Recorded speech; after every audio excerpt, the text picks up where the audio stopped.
오늘은 본문 말씀을 가지고 한번 따라할까요? 다른 세대가 아닌 다음 세대를 세우라. 다음 세대를 세우라. 예, 다른 세대가 아닌 다음 세대를 세우라 라는 제목으로 하나님 말씀을 증거하겠습니다. 엊그저께 신문을 보니까 대한민국 교회의 문제점에 대해서 지적한 기사를 보았습니다. 한국교회 문제점이 뭐냐 하면서 이 성도들에게, 교회를 다니는 성도들에게 물어봤더니 가장 많은 대답을 한 17% 정도가 교회의 대형화다, 교회의 기업화다라고 대답을 했습니다. 그리고 한 14% 정도가 불투명한 재정 구조다라고 했고, 13%가 지나친 전도활동, 그리고 13%가 과도한 교회 건축, 13%가 세습, 그리고 교회 내 계급 문제, 목회자 자격 순으로 쭉 나왔습니다. 대한민국 교회에 이런 문제가 있습니다 하면서 얘기하면서 그런 가운데 떠나기로 결심한 결정적인 요인이 뭐냐라는 대답에 가장 첫 번째가 교인들의 신앙 고백과 삶의 괴리가 너무 커서 도저히 견딜 수가 없습니다 하면서 교회를 떠났고, 독단적이고 권위적인 담임 목사 때문에 떠났고, 교회 내 갈등, 분란 때문에 떠났고, 헌금을 강요해서 떠났고, 교회 건축 때문에 떠났습니다라는 대답이 있었습니다. 그러면서 다시 교회를 다닌다면 어떤 교회를 가겠느냐라는 질문에 작지만 건강한 교회를 다니겠다가 50%가 되었습니다. 우리 주님의 영광교회가 작지만 건강한 교회인 줄 믿습니다. 그리고 우리 주님의 영광교회는요, 커져도 건강한 교회예요. 아멘, 할렐루야. 커져도 건강한 교회가 될 줄 믿습니다. 그러면서 예배 분위기가 좋은 교회, 민주적 의사소통이 가능한 교회, 정치 및 사회 참여를 하는 교회가 좋은 교회다, 그런 교회를 다니고 싶다라고 대답을 했습니다. 그런데 이러한 기사를 보면서 참 마음이 아팠습니다. 많은 성도들이, 많은 믿는다고 하는 분들이 그 교회 안에 그런 여러 가지 문제점들을 하나님을 바라봐야 되고 그래야 될 거룩한 교회가 어느새 그것을 보지 못하게 하는 그러한 거북한 교회가 되어가고 있는 그런 현실을 바라보면서 참 죄송하고 안타까운 마음을 갖게 되었습니다. 그런데 더 심각한 문제는 무엇이냐, 이렇게 많은 성도들이 떠나가는 것 중에 가장 많이 떠나가는 자들이 바로 젊은이들이라는 거예요. 교회의 청년들이 떠나고 학생들이 떠나고 아이들이 교회에 오지 않는 그러한 일들이 벌어지고 있다는 것입니다. 이 교회를 떠나는 젊은이들의 퍼센테이지가 전체 교인 수의 4배나 달한다는 거예요. 4배나. 그러니까 어마어마한 젊은이들이 지금 교회를 다 떠나고 있다. 그래서 이번엔 젊은이들에게 물었어요. 교회를 왜 떠나냐 그랬더니 이 교회가 소통이 안 된다라는 게 젊은이들의 가장 큰 이야기였습니다. 그러니까 교회에 오면은 뭔가 편안하고 소통이 되고 서로 편안한 관계가 유지될 줄 알았는데 교회가 세상보다 더 많이 권위적이고 위계적이다. 그러니까 어리다고 젊으다고 해서 함부로 다루고 함부로 얘기하는 그러한 일들이 너무나 많다. 그것이 너무 마음이 아프다. 그러면서 교회를 떠난다는 거예요. 청소년들도 희망과 위안을 줄 줄 알았는데 왔더니 하지 마라, 너희는 뭐야, 그렇게 하면 안 돼 하는 세상의 말과 똑같은 말이 이 교회에 있더라는 것입니다. 교회에 와서 세상에서 듣지 못했던 말, 정말 너는 사랑스러운 존재야, 너는 귀한 아이란다, 너는 반드시 하나님께서 역사하실 것이란다 라는 그러한 사랑의 말을 듣고자 왔는데 교회조차도 너는 이런 거 안 돼, 저런 거 안 돼, 너는 안 될 아이야, 너 이렇게 살면 안 돼 하는 그런 억압적인 분위기가 아이들을 자꾸만 교회로 떠나가게 하는 그러한 일들을 하고 있다는 것입니다. 여러분, 우리가 기억할 것은 다음 세대가 일어나지 않으면 주님 오실 때까지 교회 사명을 감당할 수 없는 것입니다. 오늘날 유럽 교회가 다 젊은 세대가 떠나니까 교회가 문을 닫고 레스토랑이 되고 카페가 되고 클럽이 되는 일들이 비일비재하게 일어나고 있습니다. 왜 그렇습니까? 2세를 키우지 않았기 때문에 그렇습니다. 여러분, 지금 이 시대가 해야 될 일은 많은 것도 해야 되지만 가장 먼저 해야 될 일은 다음 세대를 키워야 될 줄 믿습니다. 그래야지만이 정말 주님 오실 때까지 주의 사명을 감당하는 살아있는 교회, 건강한 교회가 될 수 있는 것입니다. 여러분, 오늘 바이블타임, 오늘 구약은 오늘부터 사사기로 시작됩니다. 그런데 이 사사기로 시작되는 이 말씀을 보면은 다음 세대를 일으킬 수 있는 방법에 대해서 우리에게 증거하고 있습니다. 그 말씀을 통해서 우리 주님의 영광교회가 앞으로 다음 세대를 어떻게 일어날 것인가 라는 것을 알아보도록 하겠습니다. 사사기 2장 8절 10절을 다시 한번 다 같이 읽겠습니다. 시작. 여호와의 종 눈의 아들 여호수아가 110세의 죽음에 무리가 그의 기업의 경내 에브라임 산지 가스산 북쪽 딥낫 헤레스에 장사하였고 그 세대의 사람도 다 그 조상들에게로 돌아갔고 그 후에 일어난 다른 세대는 여호와를 알지 못하며 여호와께서 이스라엘을 위하여 행하신 일도 알지 못하였더라. 자, 이 말씀을 잘 보세요. 여호수아가 110세에 죽었습니다. 그 강력했던 지도자 여호수아가 죽었어요. 그리고 나서 누가 죽었느냐? 여호수아와 함께 그 세대, 그러니까 하나님의 구원의 역사를 경험했던 그 세대도 다 조상들에게 돌아갔습니다. 그런데 문제는 그 다음에 일어났어요. 그 후에 일어난 다른 세대는 이라고 되어 있습니다. 성경을 보면서 정말 다음 세대가 일어났다, 그들과 동일한 세대가 일어났다라는 말을 써야 되는데 다른 세대가 일어났대요. 영어 성경을 보니까 another generation, 별개의 세대가 일어났다는 것입니다. 다른 세대, 다음 세대가 아닌 다른 세대가 일어났다고 하는 거예요. 신앙과 삶의 패턴과 문화와 생각이 다른 다른 세대가 일어났다고 얘기합니다. 그런데 그 세대의 특징은 뭐라 그런 거예요? 첫째는 여호와를 알지 못하고, 두 번째는 이스라엘을 위하여 행하신 일도 알지 못하는 다른 세대가 일어났다는 것입니다. 그렇다면 왜 이런 세대가 등장했습니까? 하나님을 알지 못하고 하나님께서 이루신 일들을 알지 못하는 세대가 왜 일어났어요? 결국 이것을 가르쳐야 될 세대가 가르치지 않았던 것입니다. 정말 중요한 신앙의 그러한 교육, 하나님을 향한 교육, 하나님 우리를 어떻게 이끌어 가셨는지에 대한 철저한 신앙 교육을 이 전 세대가 하지 않았던 것입니다. 그랬더니 어떻게 했어요? 다음 세대가 아닌 다른 세대가 일어나게 되었던 것입니다. 여러분, 왜 이런 일들이 벌어졌을까? 이것을 제대로 알기 위해서는 이 사사기 전의 여호수아, 그러니까 사사기를 잇는 여호수아의 그 마지막 시대의 영적 분위기를 우리는 좀 봐야 됩니다. 우리 여호수아서 24장 14절 15절을 다 같이 읽겠습니다. 시작. 그러므로 이제는 여호와를 경외하며 온전함과 진실함으로 그를 섬기라. 너희의 조상들이 강 저쪽에 애굽에서 섬기던 신들을 치워버리고 여호와만 섬기라. 만일 여호와를 섬기는 것이 너희에게 좋지 않게 보이거든 너희 조상들이 강 저쪽에서 섬기던 신들이든지 또는 너희가 거주하는 땅에 있는 아모리 족속의 신들이든지 너희가 섬길 자를 오늘 택하라. 오직 나와 내 집은 여호와를 섬기겠노라 하니. 아멘.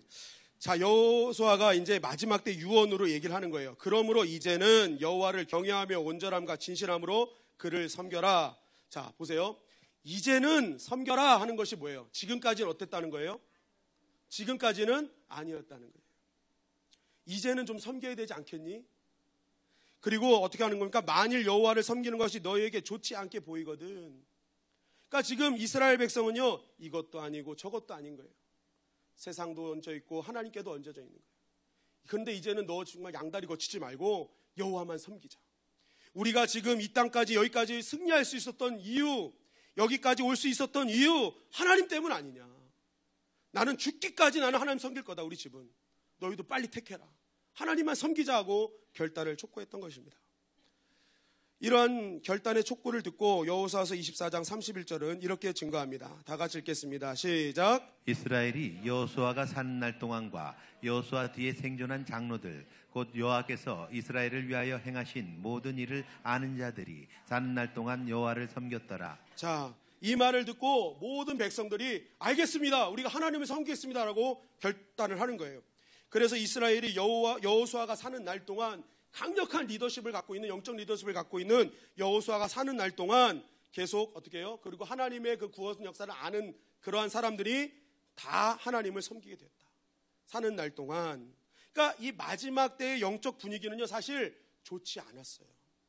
사사기로 넘어오는 이 시기에 그들은 세상과 하나님과 양다리를 걸치는 혼합주의를 갖고 있었던 자들이었습니다. 이런 여호수아의 그런 강력한 리더십을 갖고 있던 이스라엘이 이제 사사기로 넘어오면서 여호수아가 이제 죽는 사건으로부터 시작됩니다. 사사기 1장 1절입니다. 우리 다 같이 읽겠습니다. 시작. 여호수아가 죽은 후에 이스라엘 자손이 여호와께 여쭈어 이르되 우리 가운데 누가 먼저 올라가서 가나안 족속과 싸우리이까. 자, 영적 카리스마로 이끌던 여호수아가 죽었어요. 이스라엘 백성이 이것을 보면서 굉장히 위기의식을 느꼈을 것입니다. 그동안 우리를 이끌던 모세, 이끌던 여호수아, 이 강력한 그런 리더십을 갖고 있던 자들이 싹 없어지니까 이들이 큰일 났다. 이제 우리를 누가 이끌지 하는 영적 위기가 있었을 것입니다. 그런데 말씀을 보니까 이것은 위기가 아니라 기회였음을 성경은 증거하고 있어요. 사사기 1장 2절 말씀입니다. 다 같이 읽겠습니다. 시작. 여호와께서 이르시되 유다가 올라갈지니라 보라 내가 이 땅을 그의 손에 넘겨 주었노라 하시니라. 자, 1절에 보니까 죽은 후에 이스라엘 자손이 하나님 우리 누가 올라가서 싸워야 됩니까? 라고 하나님께 물어봤어요. 그랬더니 여호와께서 이르시되 뭐예요? 유다가 올라갈지니라. 하나님께 기도했더니 하나님이 직접 응답해 주신 거예요. 그동안에 모세와 여호수아가 이끌 때는 모세나 여호수아에게 말씀하셔서 그들이 얘기하게끔 했어요. 그러니까 이 리더들의 그런 앞에 순종할 수밖에 없었던 거예요. 그런데 지금 여호수아가 죽자마자 하나님이 다스리는 시스템을 바꾸신 거예요. 이제는 한 사람을 통해서 할 것이 아니라 내가 직접 너희를 다스릴게. 내가 직접 너희에게 말씀할게 라고 하나님 시스템을 바꾸시는 현장을 보게 되는 것입니다. 여러분 이런 거예요. 제가 목사하지 않습니까? 그러면 맨날 하나님이 나한테만 말씀하세요. 성민아, 너가 이제는 이 주님의 영광께 성도님들 이렇게 이끌어라 하고 이제 답을 주세요. 그럼 제가 나와가지고 자 이렇게 하셔야 됩니다 하고 얘기를 합니다. 이렇게 다스리는 하나님과 이제 저를 통하지 않고 여러분들 직접 일일이 만나요. 자 누구야 지금 이렇게 해야 된다 다 알려주세요. 여러분 어느 시스템이 더 좋으십니까? 두 번째가 더 좋으시지 않습니까? 저도 여러분들 저만 듣고 맨날 달라붙는 거 저도 싫어요. 그냥 여러분들 계속 하나님만 만났으면 좋겠어요. 하나님 직접 말씀 듣고 하나님 직접 말씀 듣는 대로 행했으면 좋겠어요. 여러분 그게 진짜 아닙니까? 하나님 직접 나에게 임하셔서 너 정말 이렇게 해야 된다 하는 그 음성 듣는 믿음, 그 신앙 너무너무 좋은 거예요.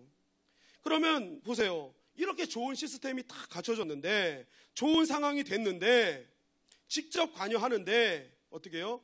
이런 현실 가운데에서도 신앙의 다음 세대를 이들은 이루지 못했다는 것입니다. 너무나 좋은 환경을 하나님 만들어 주셨는데 이들은 다음 세대를 일으키지 못했고 다른 세대를 만들었다는 거예요. 그 이유가 무엇이냐? 첫째는 세상의 방법, 세상의 원리가 하나님의 방법과 원리보다 앞섰기 때문에 그렇습니다. 여러분 사사기 1장 3절 말씀을 다 같이 읽겠습니다. 시작. 유다가 그의 형제 시므온에게 이르되 내가 제비 뽑아 얻은 땅에 나와 함께 올라가서 가나안 족속과 싸우자. 그리하면 나도 내가 제비 뽑아 얻은 땅에 함께 가리라 하니 이에 시므온이 그와 함께 가니라. 자, 하나님께서는 하나님 우리가 어떻게 해야 됩니까? 누가 싸워야 됩니까? 라고 했을 때 유다가 올라가라 라고 정확하게 답을 주셨어요. 그리고 이미 넘겨주었으니까 걱정하지 마, 너희만 가 라고 대답했어요. 그런데 오늘 3절에 딱 넘어오니까 유다가 어떻게 하고 있습니까? 시므온에게 같이 싸우자라고 하면서 시므온과 같이 가는 모습을 보게 됩니다. 여러분 이것이 굉장히 큰 문제인데 왜 그렇습니까? 첫째는 하나님이 답을 줬는데 내 답 갖고 가는 거예요. 하나님께 기도하는 것, 답까지 얻은 것 너무 좋았어요. 그런데 결국 내가 기도하는 것은 하나님의 답을 얻고 그것을 순종하겠다는 의미 아닙니까? 그런데 하나님께 기도하고 답을 얻었음에도 결국 유다는 누구의 답을 갖고 가요? 자기 답을 갖고 가는 거예요. 자기가 그동안 먼저 답 갖고 있는 거 그거 갖고 그냥 가더라는 거예요. 그러면 왜 시므온이랑 같습니까? 전쟁을 힘의 원리로 생각했기 때문에 그렇습니다.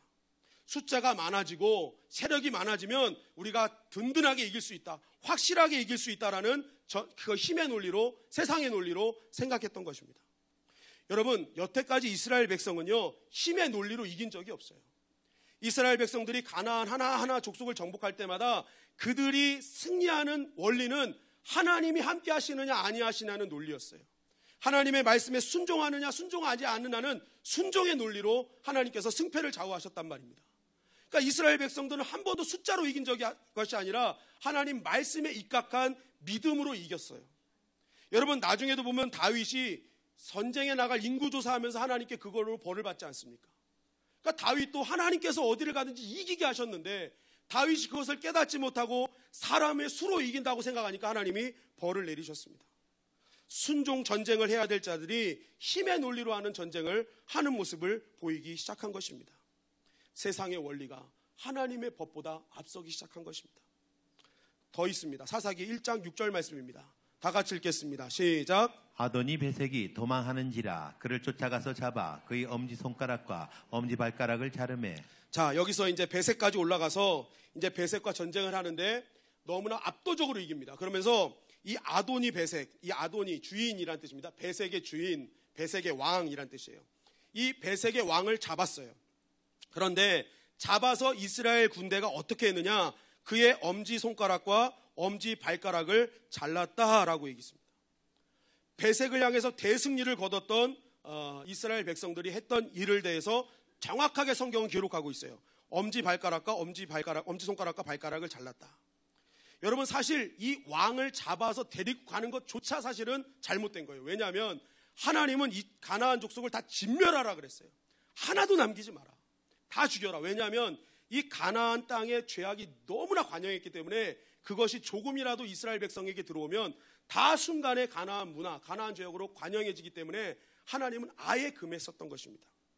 그런데 이 아도니 베색을 잡아가지고 그의 엄지손가락과 엄지발가락을 잘랐어요. 이것을 왜 얘기하느냐? 그 이유에 대해서, 왜 문제인지에 대해서 사사기 1장 7절은 이렇게 증거하고 있습니다. 다 같이 읽겠습니다. 시작. 아도니 베색이 이르되 옛적에 70명의 왕들이 그들의 엄지손가락과 엄지발가락이 잘리고 내 상 아래에서 먹을 것을 줍더니 하나님이 내가 행한 대로 내게 갚으심이로다 하니라. 무리가 그를 이끌고 예루살렘에 이르렀더니 그가 거기서 죽었더라. 자, 아도니 베색이 이제 얘기하는 거예요. 과거를 회상하는 거예요. 내가 옛날에 70개의 나라와 싸운 거예요. 그런데 다 이겼어요. 그런데 그때 잡았던 모든 왕들을 데리고 와서 그의 엄지손가락과 뭘 잘랐어요? 엄지발가락을 잘랐다. 이렇게 얘기를 하는 거예요. 이게 무슨 말이냐면 당시 고대 문헌에 보면 메소포타미아 지역, 고대 그리스 지역에 이 전쟁 문화가 있었어요. 왕을 생포하면 그들의 발가락과 손가락을 자른 다음에 그들을 데리고 돌아다니는 겁니다. 전리품으로 보여주는 거예요. 그래서 자신들의 사기는 진작시키고 상대방의 사기는 굉장히 낮추는 그러한 문화가 이 가나안 지역의 문화였습니다. 전쟁 문화. 자, 그렇다면 보세요. 왜 성경은 그들이 이스라엘 백성이 엄지손가락과 엄지발가락을 자른 것을 기록합니까? 그 이유는 다른 것이 아니에요. 지금 이스라엘 백성 문화 안에 가나안 전쟁 문화가 흡입되어 있다는 거예요. 혼합되어져 있다는 거예요. 이미 이스라엘 백성이 하나님의 전쟁 방법을 따라야 되는데 이들은 누구의 전쟁 방법을 따르고 있다는 거예요? 가나안 족속의 전쟁 방법. 이방 땅의 전쟁 방법을 이들은 이미 습득하고 그대로 행하고 있더라. 그러니까 이들은 하나님의 백성으로 하나님의 법대로 해야 되는데 지금 이스라엘 백성들은 자꾸만 가나안 지역의 문화와 법이 우선하는 모습을 사사기는 계속 우리에게 증거하고 있는 것입니다. 그것뿐만이 아니죠. 사사기 1장 22절 26절 말씀을 함께 교독하시겠습니다. 요셉 가문도 베델을 치러 올라가니 여호와께서 그와 함께 하시니라. 요셉 가문이 베델을 정탐하게 하였는데 그 성읍의 본 이름은 루스라. 정탐꾼들이 그 성읍에서 한 사람이 나오는 것을 보고 그에게 이르되 청하노니 이 성읍의 입구를 우리에게 보이라. 그리하면 우리가 내게 선대하리라 하며. 25절 다음이 있습니다. 그 사람이 성읍의 입구를 가리킨지라. 이에 그들이 칼날로 그 성읍을 쳤으되 오직 그 사람과 그의 가족을 놓아 보내매. 다 같이 읽겠습니다. 그 사람이 헷사람들의 땅에 가서 성읍을 건축하고 그것의 이름을 루스라 하였더니 오늘까지 그곳의 이름이 되니라. 자, 이제 요셉 가문도 베델을 치러 올라갔어요. 근데 그 치러 올라간 이전의 이름이 루스입니다. 베델의 전 이름이 루스였어요. 그런데 들어가기 전에 요셉도 정탐꾼들을 보낸 겁니다. 그래가지고 정탐꾼들을 보내서 이제 정찰하게 한 거예요. 그런데 거기에서 이제 한 사람을 만나서 자, 성읍의 입구를 좀 가르쳐라. 그러면 우리가 왔을 때 너를 선대할 것이다 라고 얘기합니다. 꼭 여호수아가 그 이스라엘의 정탐꾼을 보내서 라합을 만나가지고 라합을 선대했던 장면과 흡사합니다. 그런데 그거와 결정적으로 다른 일이 벌어집니다. 이 요셉 가문이 이제 성읍의 입구를 가리치자마자 쳐서 다 이깁니다. 그런데 이 선대한다는 것이 어떤 의미냐면 그때 당시 여호수아는 라합 가문을 선대해서 이스라엘 공동체로 끌어들였어요. 그래가지고 이들이 죄악의 사람이 아니라 이제는 하나님의 백성으로 만든 겁니다. 그러니까 두 가지를 해야 돼요. 하나님의 백성으로 만들든지 아예 죽여서 진멸하든지 이 두 가지 법을 따라야 되는데 이 요셉 가문이 어떻게 합니까? 오직 그 사람과 그의 가족을 놓아 보냈어요. 그냥 너희들 갈 대로 가라, 너희들 대로 살아라 했더니 이 사람이 어떤 일을 합니까? 그 사람이 햇사람들의 땅에 가서 성읍을 건축하고 그것의 이름을 루스라 하였더니 라고 되어 있습니다. 요셉 가문이 쳐들어간 땅이 어디였어요? 루스였잖아요. 그런데 이들을 보내주니까 이들이 또 어떤 땅에 가서 뭘 만들었어요? 루스라는 성을 만듭니다. 결국 이것이 의미하는 것은 무엇이냐?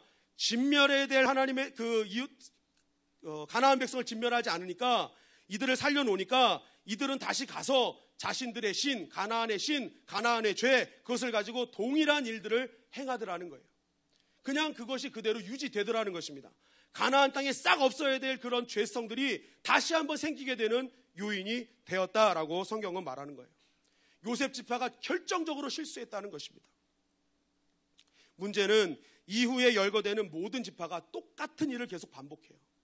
다 없애야 되는데 없애지 않고 남겨둬요. 왜냐하면 그들의 철기 문화, 그들의 노동력이 너무 좋은 거예요. 그러니까 내가 편리함으로 저들 노예로 쓰면 참 좋겠다 해가지고 가문으로 데리고 와서 자꾸만 노예로 쓰고 자기의 그런 데리고 들어와서 자기 편리대로 사용하는 것입니다. 하나님은 다 없애라고 했는데 이들은 자기의 편리에 맞게 자기의 기준을 가지고 이 사람들을 흡수하는 거예요. 그랬더니 어떤 일이 벌어집니까? 결국 이들이 가나안 그런 문화와 죄악들이 결국 이스라엘 쪽으로 확 밀려 들어오게 되었던 것입니다. 하나님의 법칙, 하나님의 기준이 우선되지 아니하고 세상의 기준, 세상의 법칙이 우선되니까 결국 하나님의 백성들이 무너지더라는 것입니다. 여러분, 교회는 하나님의 법칙이 우선돼야 될 줄 믿습니다. 하나님의 법이 세상의 법보다 앞서는 것이 교회가 돼야 되는 거예요. 그런데 오늘날 많은 교회들이 세상의 기준을 교회로 갖고 들어옵니다. 시시비비를 가리고 잘잘못을 따지고. 여러분, 교회는요, 예수님이요 다 사랑하셨어요. 연약한 모두를 사랑하셔서 우리를 다 안아주셨지 않았습니까? 너 완벽하게 해서 와야 돼 하고 한 번도 어떤 이에게도 그런 적이 없어요. 지금 있는 모습 그대로를 불러주셨어요. 하나님은 연약한 모습 그대로, 주님은 연약한 모습 그대로 부르심의 이유가 있었고, 잘하는 것은 잘하는 사람의 그런 부르심의 이유가 있었던 거예요. 다 하나님은 때에 맞게 방법에 맞게 하나님의 부르심이 있는 거예요. 그런데 어느 순간 교회에 어떻게 합니까? 이런 하나님의 기준, 하나님의 마음이 아니라 세상의 뜻, 세상의 기준이 들어와서 너 잘못했어, 너 잘못했어 자꾸만 시시비비를 가리더라는 거예요. 그랬더니 뭐예요? 교회가 교회되지 못하고 교회가 교회의 거룩함을 상실하는 일들이 벌어지게 되더라는 것입니다. 여러분, 여호수아와 갈렙이 정탐꾼으로 갔을 때 10명의 정탐꾼들과 똑같은 걸 봤어요. 여러분, 그들 눈에 가나안 땅의 강성함이 안 보였겠습니까? 보였어요. 야, 정말 거인이네. 정말 어마어마한 열매들이 맺히네. 야, 이거 이들과 어떻게 싸워 이길까? 야, 이거 지금 걱정되긴 하다 하면서 그들과 똑같은 걸 봤어요. 그러나 여호수아와 갈렙은 뭐예요? 보여지는 것으로 평가하는 것이 아니라 보이지 않는 하나님의 말씀을 붙잡았다는 것입니다. 그것이 다른 것이었어요. 보여지는 것으로 시시비비를 가리지 않고 하나님이 우리의 밥으로 만들어 싸우니 하나님께서 허락하실 것이다. 저 땅은 우리의 밥이다. 하나님께서 역사하실 것이다라는 보이지 않는 하나님의 말씀 붙드니까 하나님께서 그들의 믿음대로 역사하신 줄 믿습니다. 그리고 그들을 리더로 세우시는 거예요. 여러분, 교회에 누가 리더가 됩니까? 세상의 법칙이 기준이 된 자가 리더가 되는 것이 아닙니다. 하나님의 법, 하나님의 기준이 우선인 자가 교회의 리더로 하나님 삼아주실 줄 믿습니다. 그리고 그런 교회가 결국 다른 세대가 아닌 다음 세대를 살리는 것입니다. 이 자리에 있는 우리가 하나님의 법이 우선인데 우리 자녀들이 봤을 때, 야, 그렇구나. 하나님의 방법대로, 하나님의 기준대로 내 인생을 해석하고 내가 그러한 말씀대로 가야겠구나라는 그러한 생각을 갖는 자가 어떻게 다른 세대가 될 수 있겠습니까? 우리가 하나님의 말씀을 붙들고 하나님의 법칙이 우선일 때 다른 세대가 아닌 다음 세대가 우리 교회에 일어나게 될 줄 믿습니다. 여러분, 이 시간 우리가 이 예배를 드리면서 하나님께 기도해야 될 것은, 하나님, 혹시 아직도 나는 세상 기준으로 교회의 모든 것을 평가하고 있지는 않습니까? 세상의 기준이 하나님의 법보다 앞서고 있지 않습니까? 그것이 있다면 이 시간 다 내쫓게 하여 주시옵소서. 우리가 그러한 기도로 예배 드릴 때 하나님께서 역사해 주실 줄 믿습니다. 둘째로, 이들이 다른 세대를 일으킨 이유는요, 진정한 예배 회복이 일어나지 않았기 때문에 그렇습니다. 사사기 2장 1절부터 3절 말씀을 한 절씩 교독하시겠습니다. 여호와의 사자가 길갈에서부터 복임으로 올라와 말하되, 내가 너희를 애굽에서 올라오게 하여 내가 너희의 조상들에게 맹세한 땅으로 들어가게 하였으며, 또 내가 이르기를 내가 너희와 함께 한 언약을 영원히 어기지 아니하리니, 너희는 이 땅의 주민과 언약을 맺지 말며 그들의 제단들을 헐라하였거늘 너희가 내 목소리를 듣지 아니하였으니 어찌하여 그리하였느냐. 3절 말씀 다 같이 읽겠습니다. 그러므로 내가 또 말하기를 내가 그들을 너희 앞에서 쫓아내지 아니하리니 그들이 너희 옆구리에 가시가 될 것이며 그들의 신들이 너희에게 올무가 되리라 하였노라. 자, 이스라엘 백성들이 하나님이 함께 하셨음에도 불구하고 세상의 기준, 세상의 방법대로 따라가니까 하나님이 진노하셨습니다. 그래서 하나님의 사자를 보내셔서 이제 하나님께서 말씀하시는 거예요. 이제 너희들 내가 그 주민과 언약을 맺지 말고 그들의 제단을 헐어라. 그게 내 방법인데 왜 내 말을 듣지 않느냐? 그래서 이제는 내가 너희들에게 그들을 쫓아내지 않을 거다. 그래서 그들이 이제는 너희의 옆구리에 가시가 될 것이며 그들의 신들이 너희의 올무가 될 것이다라고 얘기를 하신 것입니다. 이스라엘 백성 입장에서는 충격적인 일이 벌어진 거예요. 지금 여기까지 온 것은 온전히 하나님의 은혜고 하나님의 역사로 왔는데 이젠 하나님이 함께 하시지 않는다니까 엄청난 위기가 닥친 것입니다. 이 이야기를 듣자마자 이스라엘 백성들이 어떻게 반응하였는지를 사사기 2장 4절 5절이 이렇게 증거합니다. 다 같이 읽겠습니다. 시작. 여호와의 사자가 이스라엘 모든 자손에게 이 말씀을 이르매 백성이 소리를 높여 운지라. 그러므로 그것을 이름하여 복임이라 하고 그들이 거기서 여호와께 제사를 드렸더라. 자, 이스라엘 백성들이 이러한 하나님의 충격적인 발언 앞에 어떤 일이 합니까? 백성이 소리를 높여 울었다.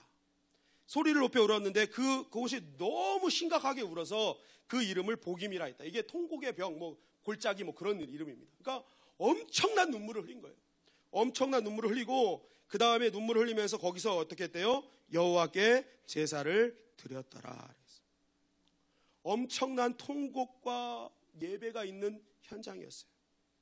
그런데 이렇게 보면 굉장히 좋은 것 같은데 결과적으로 이것은 살아있는 예배가 아니었다는 거예요.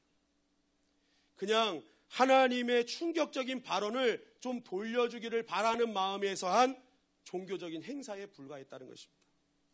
그것을 어떻게 증명할 수 있습니까? 이후에 이스라엘 백성들의 삶의 모습이 단 한순간도 변화된 것이 없다는 거예요. 진짜 예배를 하나님께 울면서 통곡하며 예배를 드렸다면, 그들이 진짜 심령으로 회개하고 나아갔다면 이제는 다른 인생, 그동안 걸어왔던 길이 아니라 하나님이 기준입니다라는 그러한 믿음으로 살아야 되는데, 이들의 이후의 삶을 보면 오히려 더 추악한 모습으로 하나님을 떠나는 모습이 있더라는 것입니다. 제가 수요 예배 때도 말씀드렸지만 예배를 드리면 반드시 변화할 수밖에 없음을 말씀드렸습니다. 여러분, 예배의 기준이 번제 아닙니까? 번제, 구약의 번제. 번제는 제물을 준비하는 것부터 시작합니다. 흠 없는 제물, 흠이 있나 없나 제물을 다 살피는 것부터 시작해요. 여러분 생각해 보세요. 우리가 예배를 준비하는데 미리 준비한 예배자가 함부로 예배를 드리겠습니까?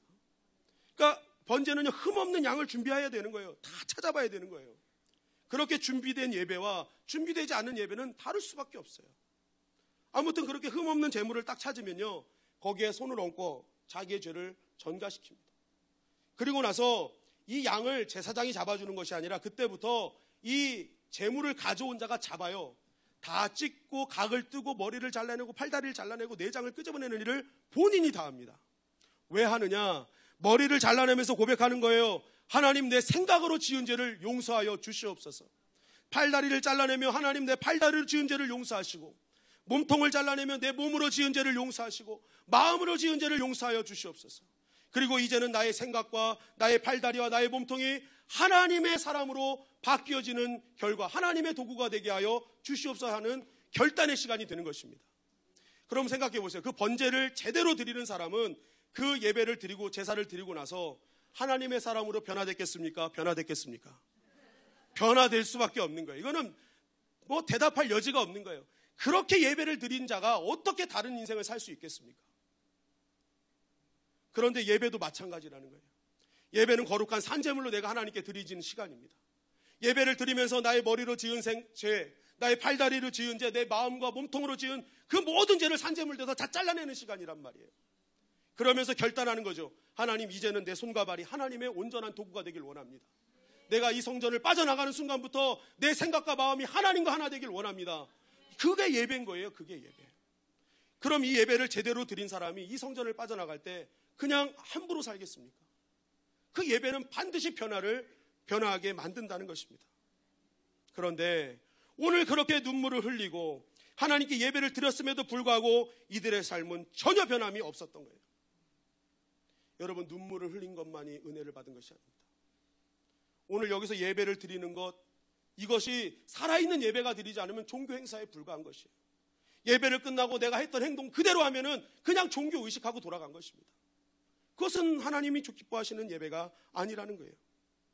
그런데 중요한 것은 이러한 형식적인 예배, 습관적인 예배, 이러한 예배를 보고 자란 우리 자녀들이 무슨 생명을 다한 예배가 되겠습니까?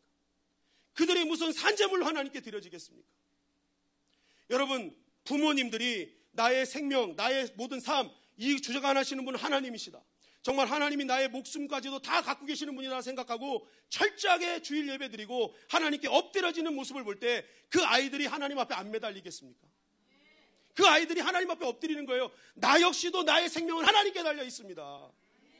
그런데 우리 부모들이 어떻게 합니까? 학원이, 공부가, 성적이 우선이라 생각하니까 그거 먼저 보내는 거예요. 그것이 우리 아이들 살릴 거라고 생각하는 거예요. 그러니까 우리 아이들 결국에는 하나님 떠나고 그것이 전부인 것처럼 세상에 빠져 사는 거 아닙니까? 여러분, 정말 하나님이 내 인생의 주인 되시고 나의 생명을 잡고 계시다고 믿는다면 철저한 산재물로 하나님께 드려지기를 주님의 이름으로 간절히 축원합니다. 그럴 때 여러분, 다음 세대가 일어나는 것입니다. 그 예배의 현장, 생명의 예배, 생명을 다한 예배를 보고 우리 자녀들도 생명을 다한 예배자들이 되는 것입니다. 혹시 나는 지금 내가 다른 세대를 살고 있지 않습니까? 내가 다음 세대가 돼야 되는데 내가 그냥 다른 세대를 살고 있으면서 내 자녀들에게는 다음 세대로 살기를 원하고 있지는 않습니까? 그런 기적은 없어요. 내가 다른 세대로 살면 내 자녀들도 다른 세대로 살 수밖에 없는 것입니다. 여러분, 나 한 사람 대충 해도 되겠지? 그런 생각 절대 하지 마십시오. 성경은 철저하게 한 사람의 일생이 나의 후손의 일생과 연결되고 있음을 증거하고 있어요. 요한복음 13장 2절 말씀입니다. 다 같이 읽겠습니다. 시작. 마귀가 벌써 시몬의 아들 가롯 유다의 마음에 예수를 팔려는 생각을 넣었더라. 자, 마귀가 벌써 시몬의 아들 가롯 유다의 마음에 예수를 팔려는 생각을 넣었더라. 그냥 마귀가 가롯 유다의 마음에 예수를 팔려는 생각을 넣었다 하면 되는데 시몬의 아들이란 말을 붙여요. 그 아버지가 누구였는지 붙여요. 여러분, 유대인들 사회에서 어떤 것을 평가할 때 자녀의 잘못, 자녀의 잘한 것 평가할 때 가장 먼저 묻는 질문이 너 아버지 뭐 하시노? 너 아버지 누구시노? 이걸 물어보는 거예요. 왜 그걸 물어보느냐?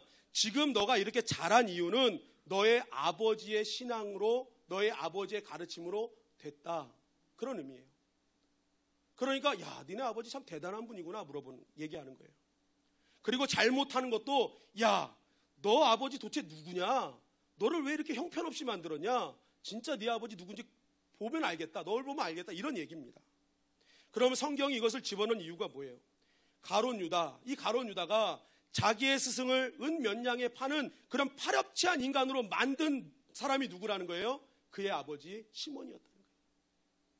그의 아버지는 자기의 자녀에게 요 정도밖에 남길 수 없는 그런 파렴치한 인생을 살아간 인물이었다는 것을 성경은 우리에게 증거하는 것입니다.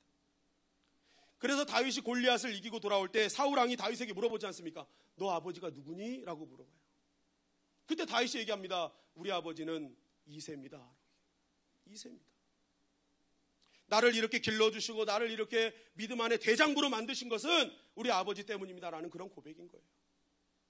여러분, 우리가 한 번의 예배를 내가 어떻게 드리냐에 따라서 나의 아들이 다윗이 될 수 있고 내가 한 번의 예배를 어떻게 드리냐에 따라서 나의 아들이 가롯 유다가 될 수 있음을 여러분 명심하십시오.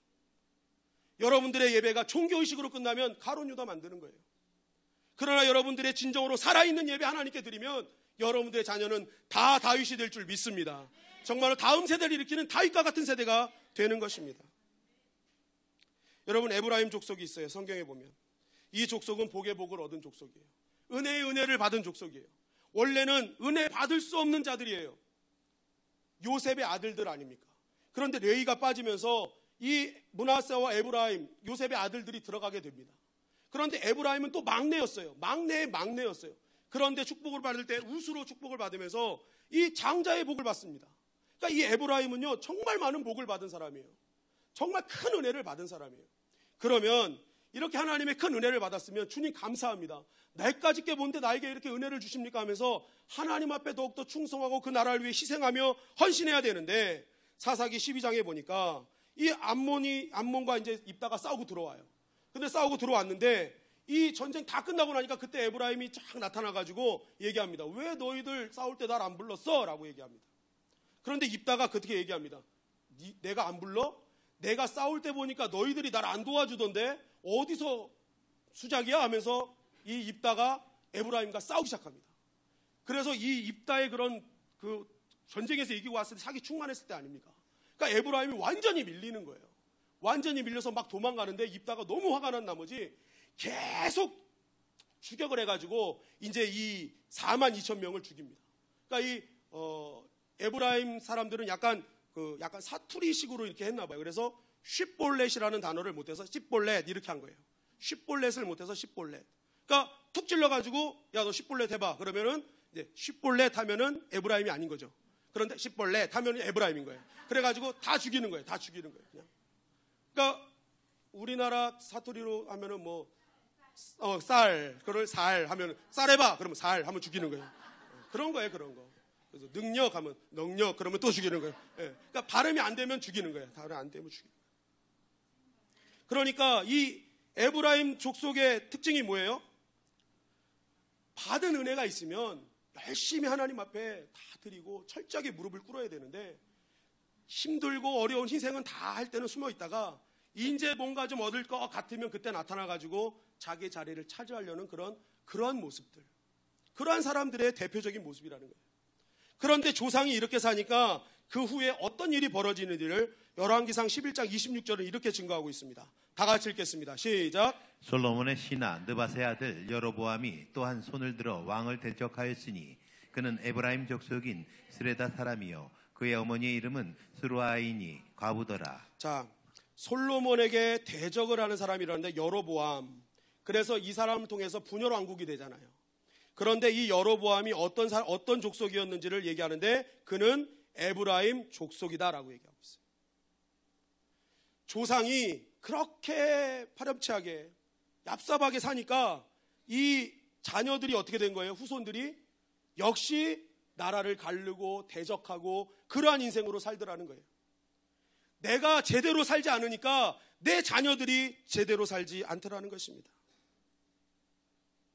하나님이 많은 은혜를 주셨음에도 불구하고 결국 자녀들에게는 뭐예요? 망하는 길을 인도했던 것입니다.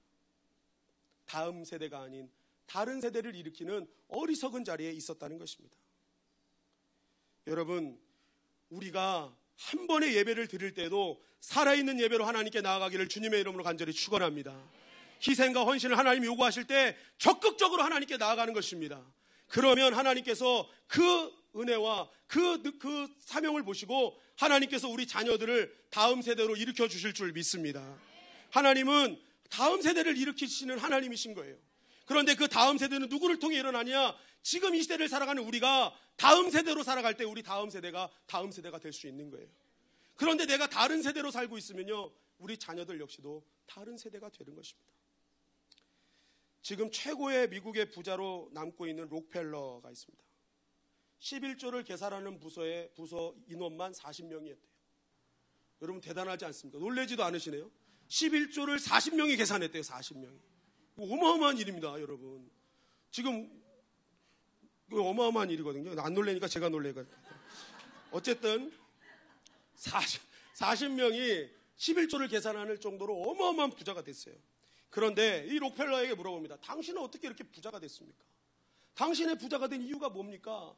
어떻게 이런 은혜를 받았습니까? 했더니 록펠러가 딱 10가지 자신의 어머니에게 받은 신앙 유산에 대해서 얘기합니다.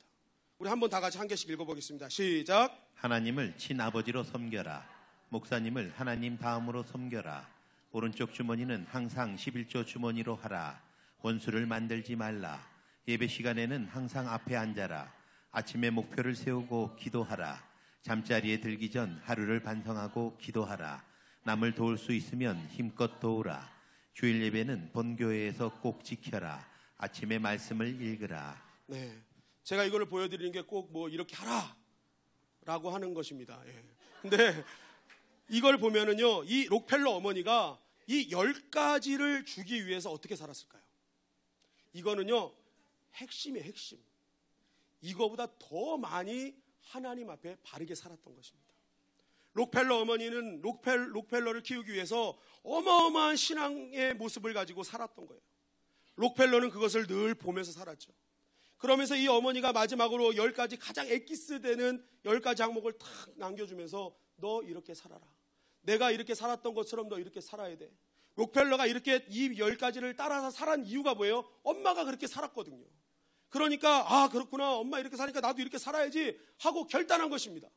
그렇게 해서 이 말씀대로 이 신앙의 유산을 가지고 계속 하나님 붙들고 하나님이 기준되고 하나님을 하나님답게 섬기고 살아있는 예배로 드렸더니 하나님께서 그의 인생에 역사하시더라는 것입니다. 여러분, 지금 나는 나의 자녀들에게 어떤 신앙의 유산을 물려주고 있습니까? 내가 우리 자녀들에게 이 10가지 정도의 신앙 유산을 물려줄 목록이 있습니까? 적어도 우리는 5개는 있어야 되지 않겠습니까? 이렇게 살아야 된다. 그리고 이렇게 5개를 적어주면 나는 10가지를 가지고 삶으로 드러내야 되는 것입니다. 피곤하고 상황이 안 되면 내가 편한 대로 하나님의 기준이 아닌 내 기준대로 신앙생활하고 한 번의 예배를 그냥 형식적으로 습관적으로 드려서 하나님 만남이 없는 그러한 예배를 드리는 자를 통해서 어떻게 다른 세대가 일어날 수 있겠습니까? 하나님의 자녀로 키우고 싶다면 우리가 하나님 앞에 신실해져야 되지 않겠습니까? 여러분, 아이가 왜 교회 가기 싫어할까요? 우리 아이가 왜 교회보다 시험을 중요하게 여길까요? 그 아이의 문제가 아닙니다. 먼저 된 우리가 회개해야 될 줄 믿습니다. 여러분, 신앙생활은 지정의가 중요하다고 계속 말씀드립니다. 말씀과 마음과 행동순이라는 거예요. 그런데 많은 분들이 요 지하고 정하고 바꿔요. 정지의가 돼요. 이게 무엇입니까? 지정의는요, 말씀이 기준이 돼서 말씀이 내 마음을 때리니까 말씀으로 움직이는 거예요. 그러니까 모든 삶이 말씀의 순종의 삶이에요. 그런데 정지의는 뭐예요? 감정이 먼저 나를 때려요. 그리고 말씀이 다음이에요. 그러니까 내가 기분 좋으면 하나님께 나아가고 기분 좋지 않으면 하나님께 나아가지 않고 기분 좋으면 하나님의 법칙대로 하고 기분 나쁘면 내 마음대로 하고. 여러분, 그렇게 해서 어떻게 다음 세대가 일어날 수 있겠습니까? 여러분, 우리가 진정으로 주님을 사랑하는 마음이 있어야 될 줄 믿습니다. 하나님 앞에 예배를 드릴 때 한 번의 예배, 생명을 다한 예배가 되어야 될 줄 믿습니다. 세상의 기준과 잣대가 아니라 하나님의 법이 나를 통치하고 하나님의 법이 우선되어질 때에 우리 주님의 영광교회 자라는 이 세대들이 하나님의 다음 세대가 되어질 줄 믿습니다. 여러분들 가정에 있는 자녀들이, 청년들이, 모든 젊은이들이 하나님의 다음 세대가 되어지게 될 줄 믿습니다. 여러분, 저도 너무너무 부족해요. 저도 목사지만 때로는 너무 제가 싫을 때가 있어요. 얼마 전에 요즘 너무 많이 더워가지고 저희가 거실에다가 침대를 매트리스를 깔고 에어컨을 틀어놓고 저와 두 아들이 같이 잤습니다. 한동안 자는데 이제 저는 항상 아이들에게 천사의 역할을 합니다. 엄마가 악마 역할을 하고 악마같이 생겼잖아요. 저는 천사같이 생기고 그래가지고 저렇게 생긴 대로 합니다. 생긴 대로. 우리는 생긴 대로 하는데 없어서 하는 말입니다. 밑에 있어가지고 네. 아무튼 악마 역할하고 천사 역할을 하는데 제가 그날은 너무 이 아이들이 너무 말을 안 듣는 거예요. 그래서 속상해가지고 야 놈들아, 너희들 진짜 이렇게 살면 안 되잖아. 그래서 막 혼냈어요. 막 너무 속상해가지고 아유 이놈 새끼들 꼴도 보기 싫어하면서 탁 뒤돌아가지고 이제 아유 속상해서 이렇게 누웠는데 뒤에서 아이들이 속닥 막 얘기를 하는 거예요. 그래서 얘네들이 이제 아빠의 훈육을 듣고 회개하고 이제 변화되는구나 하고 생각을 한 거예요. 근데 가만히 들어보니까 이게 뭐 그런 게 아니라 하나님 오늘 하루도 이렇게 잘 마치게 해주셔서 감사합니다. 하나님 이제 잠자는데 좋은 꿈 꾸게 하시고 행복한 꿈 꾸게 하시고 악한 꿈 떠나가게 하셔서 내일 하루 잘 일어나게 해주세요. 이렇게 기도하는 거예요. 제가 그 얘기를 가만히 기도 소리를 듣는데 목사인 나는 승질나서 그냥 자고 자녀는 기도하면서 자고 야 내가 다른 세대구나. 여들은 다음 세대인데 내가 시끄럽게 떠들 필요가 없구나. 그럼 저도 아직까지 다른 세대. 때론 그럴 때가 있어요. 그러나 오늘부터 회개하고 우리가 하나님의 기준과 정말 살아있는 예배자가 되면 하나님께서 다음 세대 만들어 주실 줄 믿습니다. 내가 다음 세대가 되면 우리 교회에 다음 세대가 일어나는 것입니다. 여러분들의 자녀가 다음 세대 되는 거예요. 그러면 우리 대한민국은 다음 세대가 일어나는 살아있는 나라 되어질 줄 믿습니다. 그리고 우리 주님의 영광교회도 하나님 주님 오실 때까지 쓰임받는 살아있는 믿음의 명문재단 되어질 줄 믿습니다. 여러분, 오늘 말씀 꼭 기억하셔요. 나는 지금 다음 세대를 일으킬 다음 세대로 살아가고 있는가? 혹시 나는 다른 세대가 아닌가? 하나님을 믿는다 하면서 세상의 기준이 먼저 되고 세상의 잣대가 먼저 되고 있지는 않은가? 예배를 습관적으로 형식적으로 드리고 있지는 않은가? 내가 한 번의 예배를 드려도 생명을 다한 예배를 드리는 예배자가 되어야 되는데, 여러분, 오늘 이 예배가 우리가 정말 하나님께 드려지는 생명의 예배 되어지길 원합니다. 나의 속에 있는 세상의 가치관들, 하나님보다 앞선 모든 것을 다 떨어버리고 이제는 하나님의 기준, 하나님의 법이 나를 통치하게 하여 주시옵소서. 기도하는 시간 될 때 하나님께서는 우리를 긍휼히 여기시고 크신 은혜로 채워주실 줄 믿습니다.